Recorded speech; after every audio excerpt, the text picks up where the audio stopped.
النهارده هعمل معاكم كيكايه حكايه.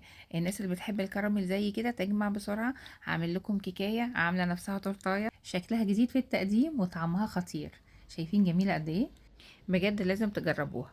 معايا هنا 4 بيضات بدرجه حراره الغرفه، هضيف عليهم نص معلقه من الفانيليا وهضيف عليهم كوبايه من السكر. هخلطهم مع بعض كويس، ممكن استخدم المضرب الكهربي او الخلاط. واول ما الخليط عندي يبدا لونه يفتح بالشكل ده هبدا اضيف الماده الدهنيه. انا ضفت كوبايه الا ربع من الزيت على الزبده، ممكن نضيفهم كلهم زيت او سمنه او زبده.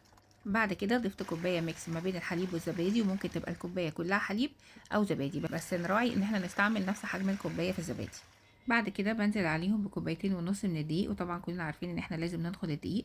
وبضيف عليه باكو من البيكنج باودر، وبدخلهم كويس وبقلبهم بالمضرب من قبل ما اشغله طبعا، لان طبعا لو شغلته الدقيق هيطير وهيبهدل الدنيا. بخلطهم مع بعض كويس وبضيف معلقه من الخل، ودي اساسيه في اي نوع كيك احنا بنعمله.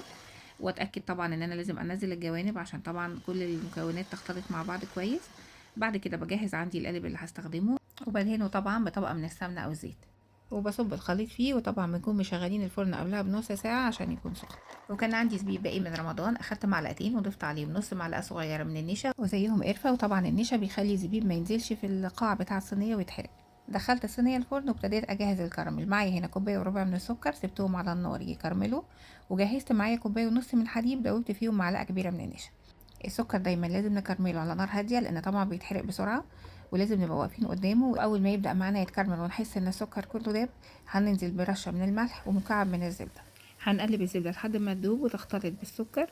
بعد كده هضيف كوبايه الحليب والنشا اللي احنا جهزناها من شويه. وما نقلقش من المنظر اللي احنا هنشوفه ده مع الاستمرار في التقليب على نار هاديه، طبعا ده سكر هيدوب.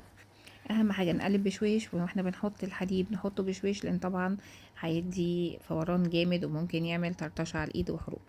هنستمر بالتقليب لحد ما السكر كله يدوب، وزي ما انتم شايفين كده الكراميل جاهز. الزبدة طبعا بتدي لمعة وبتدي طعم حلو للكراميل، وكل ما الزبدة كانت نوعها كويس كل ما خلت الكراميل طعمه حلو. كان عندي جلاش باقي في الفريزر، طلعته يفك وسيحت معلقتين سمنة. هاخد ورق الجلاش ده وهدهنه بالسمنة بالفرشة بالشكل ده، وهعمله على شكل مروحة. وممكن نكرمشه بأي شكل، المهم الورق كله يكون عليه سمنة عشان لما ندخله الفرن يقرمش. انا رصيته بالشكل ده.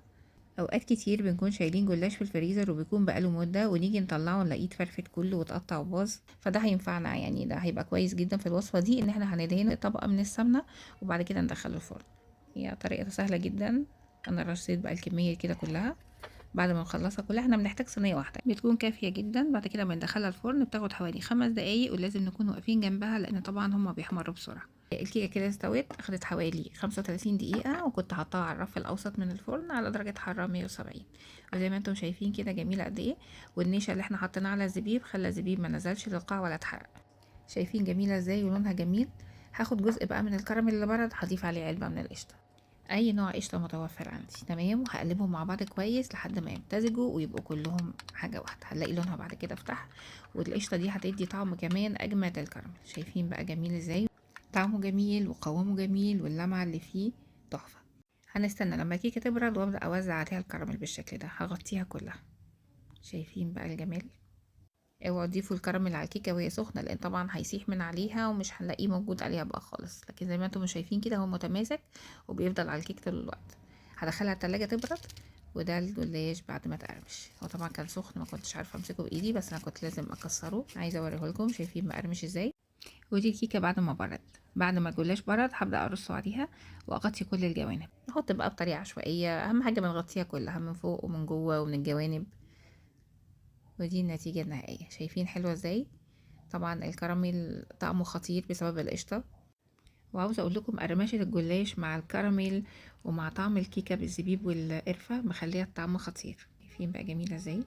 ممكن نقدمها في المناسبات مع عيد الميلاد مع التورتات. ولو حابين نحشيها من جوه، يبقى قبل ما نضيف الكراميل نفتحها من النص ونحط اي طبقة كريمة لو احنا حابين، ونضيف عليها الكراميل. ممكن كمان نضيف عليها رشة من المكسرات. بصراحة في الطعم مش أقل من أحسن تورتاية احنا بنشتريها. إن شاء الله الفيديو يكون عجبكم، واللي عجبه ما ينساش يعمل لايك وشير، واللي أول مرة يشوفني أنا شيرين إمام. دمتم بصحة وهنا.